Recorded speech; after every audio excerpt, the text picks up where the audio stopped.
Hi friends, welcome to Rajahmundry home recipes. ఈరోజు మన వీడియోలో వినాయక చవితి స్పెషల్ ఉండ్రాళ్ళు ఎప్పుడూ రెగ్యులర్గా చేసుకునేలా కాకుండా ఇలా బెల్లం రవ్వ ఉండ్రాలు చేసుకోండి. తీయగా ఉండి భలే రుచిగా ఉంటాయి.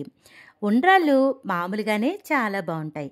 అలాంటిది బెల్లం పాకంలో వేసి ఉండ్రాలు చేస్తున్నారు అంటే ఎంత రుచిగా ఉంటుందో మీరే ఆలోచించండి. మన ఛానల్లో చాలా రకాల ఉండ్రాళ్ళు ఉన్నాయి.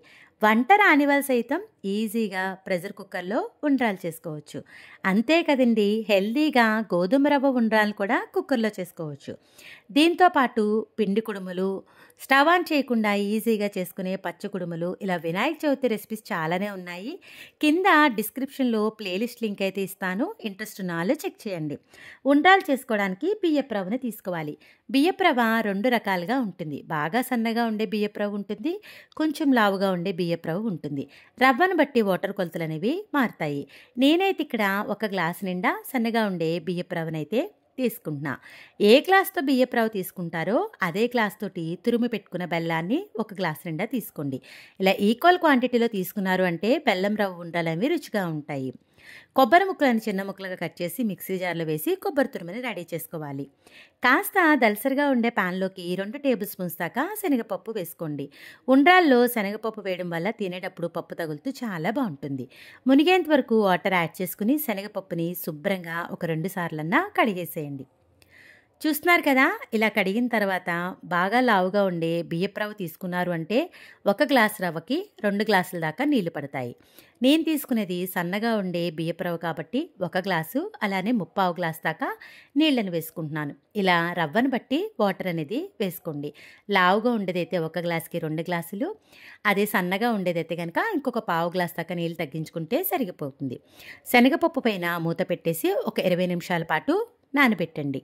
ఇంకొక పాన్ తీసుకుని దాంట్లోకి తురుము పెట్టుకున్న బెల్లాన్ని వేసుకోవాలి. బెల్లం కరిగించుకోవడానికి ఏ గ్లాస్తో అయితే బెల్లం తీసుకుంటారో అదే గ్లాస్ తోటి 1/4 గ్లాస్ దాకా నీళ్ళని తీసుకోండి. మరీ ఎక్కువగా నీళ్లు కూడా వేయకూడదండి, 1/4 గ్లాస్ అయితే సరిపోతుంది. ఈ బెల్లాన్ని స్టవ్ మీద పెట్టి ఫ్లేమ్ని మీడియం ఫ్లేమ్లో పెట్టి బెల్లాన్ని అయితే కరగనివ్వండి. చూస్తున్నారు కదా, బెల్లం ఇలా కొద్దిసేపటికి కరుగుతుంది. కరుగుతున్నప్పుడు 1 లేదా 2 బెల్లం ముక్కలు ఎక్కడైనా ఉండిపోతే గరిటెతో ఈ విధంగా ఉన్నారంటే అవి కూడా చక్కగా మెల్ట్ అయిపోతాయి. ఇలా బబుల్ వచ్చి మనకి బెల్లము కరిగితే సరిపోతుంది. ఎటువంటి పాకం రానవసరం లేదు. ఇలా ఒక బబుల్ వచ్చేసిన తర్వాత బెల్లం పాకాన్ని అయితే స్టవ్ ఆఫ్ చేసేసుకోండి. ఇది కాస్త చల్లారనిద్దాము. ఈలోగా మనకి శనగపప్పు కూడా నానుంటుంది. చూస్తున్నారు కదా, ఈ విధంగా నానితే సరిపోతుంది. ఇప్పుడు స్టవ్ మీద ఈ పాన్ పెట్టి ఫ్లేమ్ని మీడియం ఫ్లేమ్లో పెట్టుకోండి. టేస్ట్కి సరిపడా సాల్ట్ వేసుకోవాలి. రవ్వ పాన్కి అంటుకోకుండా ఉండడానికి, అలానే ఉండ్రాలు రుచిగా ఉండడానికి 1 స్పూన్ దాకా నెయ్యిని వేసుకోండి. ఎప్పుడైనా కూడా ఉండ్రాలు రుచిగా ఉండాలి అంటే దాంట్లో కొబ్బరి తురుము వేస్తే కమ్మగా ఉంటుంది.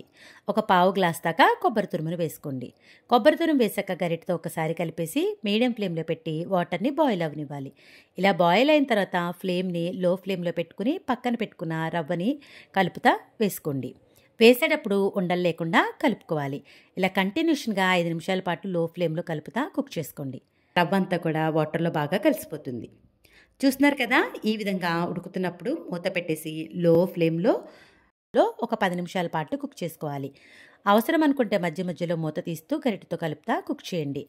చూస్తున్నారు కదా, రవ్వ వాటర్ అంతా చక్కగా పీల్చేసింది. ఇలా రవ్వ అంతా వాటర్ పీల్చేసి రవ్వ చక్కగా ఉడకాలి. ఇలా ఉడికిన తర్వాత మనం ఆల్రెడీ బెల్లం పాకం రెడీ చేసుకున్నాం కదా, బెల్లం పాకాన్ని డైరెక్ట్గా వేయకుండా ఇలా ఫిల్టర్ చేసి వేశారు అంటే డస్ట్ పార్టికల్స్ లేకుండా ఉంటుంది. బెల్లం పాకం మొత్తం అంతా ఒకేసారి వేయకండి. ముందు సగం బెల్లం పాకం మాత్రమే వేసుకోవాలి. లో ఫ్లేమ్లో పెట్టుకుని రవ్వలోకి బెల్లం పాకం అంతా కూడా బాగా కలిసేలాగా కలిపేసుకోండి. ఇలా లో ఫ్లేమ్లో 5 నిమిషాల పాటు బెల్లం పాకం రవ్వలో అంతా కూడా కలిపేసుకోండి. ఇలా కలిపిన తర్వాత మీరు తీపి తక్కువ తినేలా అయితే కనుక ఇలానే లో ఫ్లేమ్లో పెట్టి కుక్ చేసుకుంటే సరిపోతుంది. తీపి ఎక్కువ తినేవాళ్ళైతే కనుక మిగిలిన బెల్లం పాకం కూడా వేసేసుకోవచ్చు. నేనైతే మిగిలినది కూడా వేసేసుకుంటున్నా. ఇలా కంప్లీట్గా వేసుకుంటే కనుక తీయగా ఉండి చాలా బాగుంటుంది. ఇలా స్ట్రెయిన్ చేసుకున్న బెల్లం పాకం వేసుకుని లో ఫ్లేమ్లో పెట్టుకుని బాగా కలిపేసేయండి. చూస్తున్నారు కదా, రవ్వలోకి బెల్లం పాకం అంతా బాగా కలిసింది. ఇలా కలిపిన తర్వాత మూత పెట్టేసి లో ఫ్లేమ్లో ఒక 10 నిమిషాల పాటు కుక్ చేసుకోవాలి. అవసరం అనుకుంటే మధ్య మధ్యలో మూత తీస్తూ గరిటెతో కలుపుతా కుక్ చేయండి. చూడండి, బెల్లం పాకంలో ఉన్న వాటర్ అంతా కూడా రవ్వ చక్కగా పీల్చేసింది. చూస్తున్నారు కదా, ఇంకా ఒక్కసారి కలిపేసి మూత పెట్టేసి మరొక 5 నిమిషాల పాటు లో ఫ్లేమ్లో కుక్ చేసుకుంటే సరిపోతుంది. 5 నిమిషాల తర్వాత మూత తీసి చూద్దాము. చూడండి, రవ్వలో ఎక్కడ కూడా వాటర్ లేకుండా చక్కగా పీల్చేసింది. ఇలా అయిపోతే కనుక సరిపోతుంది. మనకి రవ్వ కూడా చక్కగా ఉండ్రాల్లా చుడుతుంది. అంటే స్టవ్ ఆఫ్ చేసేద్దాము. స్టవ్ ఆఫ్ చేసేసిన తర్వాత స్టవ్ మీద మూత పెట్టి 5 నిమిషాలు ఉంచేసేయండి. అలా వేడికి ఉంచేస్తారు అంటే వేడికి కూడా మనకి రవ్వ చక్కగా ఉడుకుతుంది. కాస్త చల్లారిన తర్వాత గరిటెతోటి రవ్వనంతా కూడా ఒక్కసారి కలిపేసేయండి. ఇలా కలిపిన తర్వాత కొద్దిగా రవ్వను తీసుకుంటూ చక్కగా ఉండ్రాల్లా చేసేసుకోవడమే.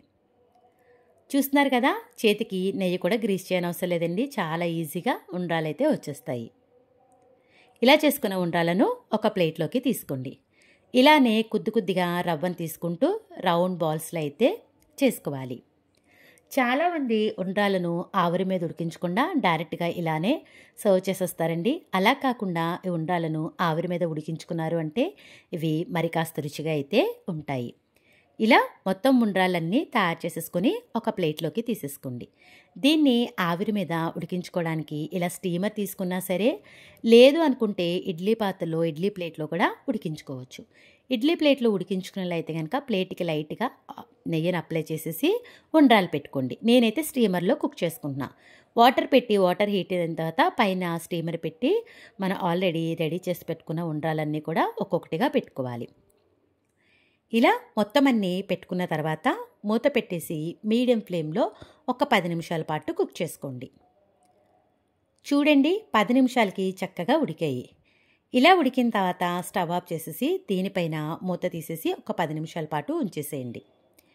వేడి మీద వెంటనే ఉండ్రాలు తీయకండి. 10 నిమిషాలు అలానే ఉంచేసారంటే అంటుకోకుండా బాగా వస్తాయి. కొంచెం చల్లారిన తర్వాత ప్లేట్లోకి తీసుకోవాలి. చూస్తున్నారు కదా, వినాయక చవితి స్పెషల్గా ఈ బెల్లం రవ్వ ఉండ్రాలు నేను చెప్పిన స్టైల్లో మీరు కూడా ఒక్కసారి అయితే ట్రై చేయండి. వీడియో నచ్చిందా? అయితే ఒక్క లైక్ ఇవ్వండి. మీరు ఇచ్చే లైక్ వల్ల మన వీడియో ఇలాంటి మరికొంతమందికి అయితే చేరుతుంది. మీరు కూడా ట్రై చేసిన తర్వాత ఎలా వచ్చిందనేది మీ అమూల్యమైన ఫీడ్బ్యాక్ని నా కామెంట్ సెక్షన్లో తెలియజేయండి. Thanks for watching my video. Please like, comment, share, subscribe my channel.